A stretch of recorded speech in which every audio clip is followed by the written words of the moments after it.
Em nome do Pai, do Filho e do Espírito Santo.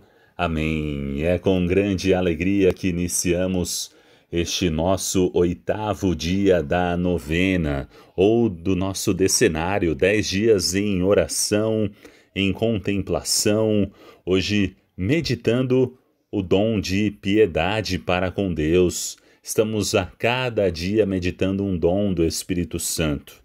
E hoje, então, o dom de piedade para com Deus. Ó Deus, fonte de toda piedade e santidade, derramai em nossas almas a graça do Espírito Santo e fazei com que, movidos pelo dom de piedade, tratemos convosco com a afeição dos filhos muito amados. Hoje, então, meditando sobre o dom de piedade, mas antes de começar, precisamos fazer aqui um esclarecimento. A palavra piedade na linguagem cristã tem 2 sentidos. Significa, por um lado, devoção, relacionamento afetuoso com Deus, com Maria, com os anjos e também com os santos. E por outro, significa compaixão, dó, atenção carinhosa aos males, desorientações e sofrimentos do próximo. Então, neste dia, vamos considerar apenas o primeiro sentido, tá bem? Qual poderia ser, então, uma primeira definição do dom da piedade para com Deus?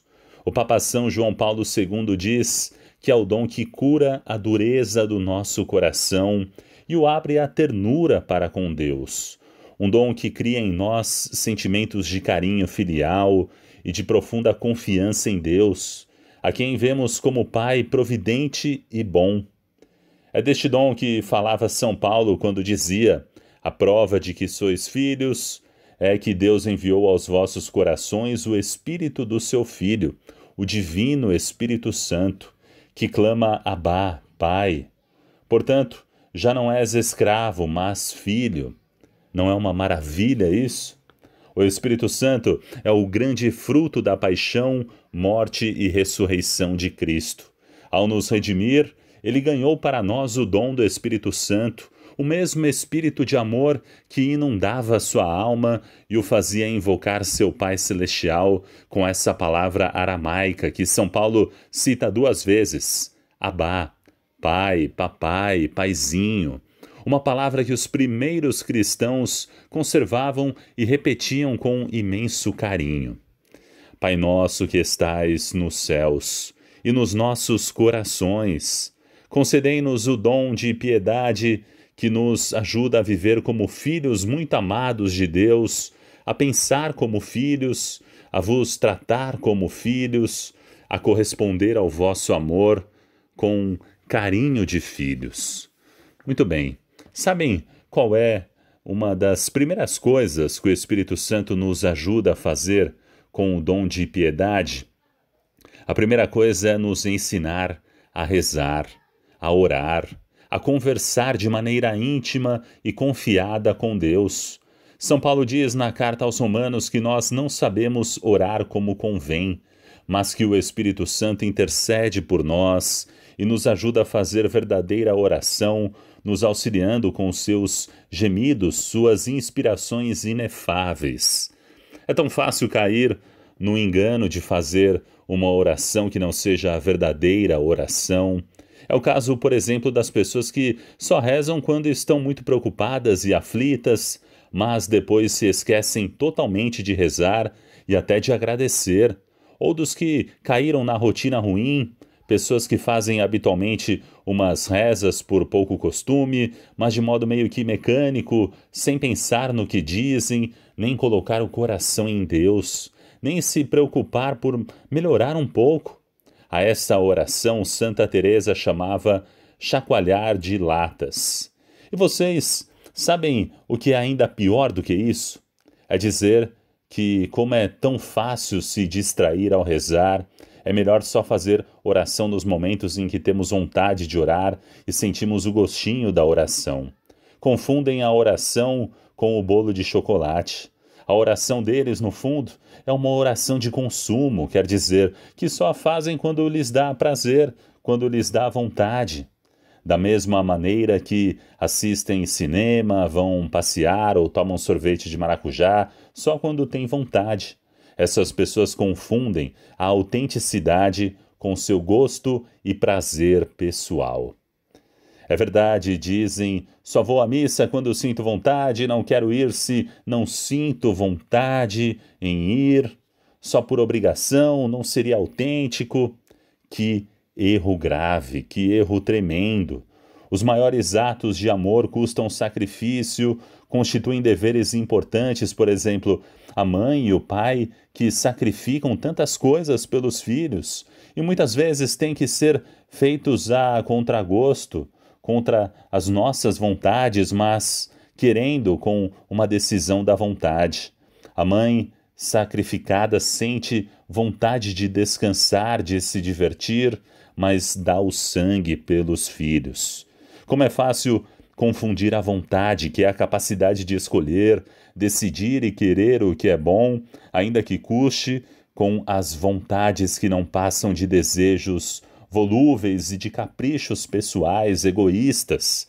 Jesus praticou o máximo ato de amor, que foi dar a vida por nós na cruz, querendo com toda a força da sua vontade, mas sem sentir vontade nenhuma. Meu Pai, dizia Jesus no Horto das Oliveiras, se é possível, afasta de mim este cálice. Todavia, não se faça o que eu quero, mas o que tu queres. Por que nós não somos capazes de amar Deus assim?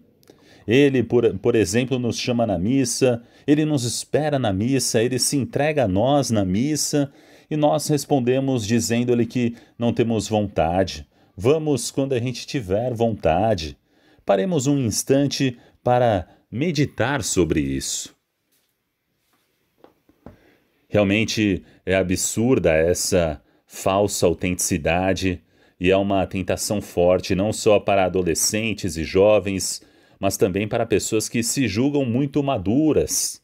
Que Deus nos livre de ter uma religião de consumo, esse tipo de religião que se pratica só para obter vantagens ou para se sentir bem, para ter prazer em rezar, ou seja, para nos agradar a nós mesmos e não para agradar a Deus.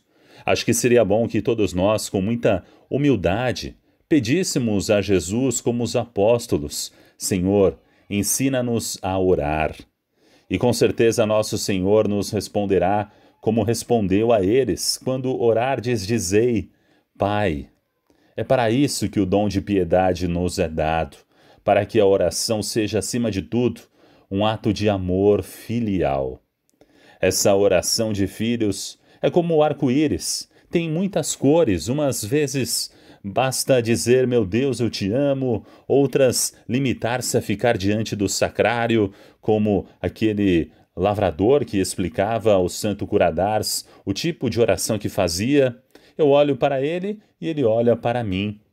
Outras é ter a simplicidade de pedir o que necessitamos, sobretudo para a nossa alma e para o bem dos outros. Será que nos esquecemos da insistência tremenda com que Jesus nos move a pedir? Pedi e recebereis, buscai e achareis, batei e vos será aberto. Se vós, sendo maus, sabeis dar coisas boas a vossos filhos, quanto mais vosso Pai Celeste dará coisas boas aos que lhe pedirem. Isso prova que Deus gosta da nossa petição confiante e a deseja, desde que esteja impregnada do espírito da segunda petição do Pai Nosso: seja feita a vossa vontade, assim na terra como no céu. E ainda poderíamos acrescentar que é muito bom fazer orações que consistam apenas em dar graças, ou em ficar lendo e contemplando a vida de Jesus e de Maria, ou em dizer com simplicidade: Senhor, que não sei fazer oração, mas quero dedicar-vos esse tempo, mesmo que seja só para vos fazer companhia e repetir: Senhor, ajudai-me, Senhor, ajudai-me. E além disso, vamos lembrar como é bom rezar todos os dias as orações da manhã e da noite, e sempre que possível rezar o Anjo do Senhor ao meio-dia. E tomara que todos nós o fizéssemos, o terço, que é a oração preferida de Nossa Senhora. ela a ama tanto que a recomendou pessoalmente quando apareceu em Lourdes e também em Fátima. Tudo isso nos traz ao pensamento como Cristo gosta de que sejamos simples de coração. Se não vos fizerdes como crianças, não entrareis no reino dos céus. As crianças não se complicam, sabem que são fracas, pequenas, que dão tombos e se machucam, que fazem sim tolices, mas depois de umas lagriminhas nos braços da mãe ou do pai, voltam a brincar contentes, porque sabem que são queridas e se sentem protegidas. Elas confiam totalmente nos pais. Se soubéssemos o tamanho do amor de Deus por cada um de nós, se conseguíssemos realmente enxergar esse amor, com certeza nós não nos preocuparíamos e seríamos felizes todos os dias, porque esse amor nos alimenta diariamente. Pois, olhem, justamente essa confiança filial é um dos frutos específicos do dom de piedade, como recorda João Paulo II com umas palavras que citávamos anteriormente. O dom de piedade, diz o Papa, enriquece a alma com os sentimentos de profunda confiança para com Deus. Sim, experimentado como Pai providente e bom. É maravilhoso constatar que essa confiança pode ser vivida a cada hora, a cada minuto da nossa vida. E de que maneira? Da maneira mais simples do mundo, exercitando a fé na providência, compreendendo que nosso Pai, Deus, nos acompanha com carinho a cada instante. Como dizia Jesus, não vos inquieteis, vosso Pai vê, vosso Pai sabe. Não cai um passarinho do ninho sem a sua licença. Sim, Deus nos acompanha com zelo amoroso e muitas vezes as horas em que Ele está mais perto de nós são justamente aquelas em que, por causa de um sofrimento, de uma contrariedade, achamos que Deus nos abandonou, mas não. Como dizia São Paulo, Deus faz concorrer todas as coisas para o bem daqueles que o amam. Por isso nos ajuda tanto fazer muitos atos de presença de Deus. Senhor, creio que estás aqui, que me vês, que me ouves. Atos de fé e amor que nos movem a oferecer a Deus tudo o que fazemos e, em consequência, a realizá-lo com a maior perfeição possível, com amor, com capricho. Isso é viver o dom de piedade nas menores coisas de cada dia.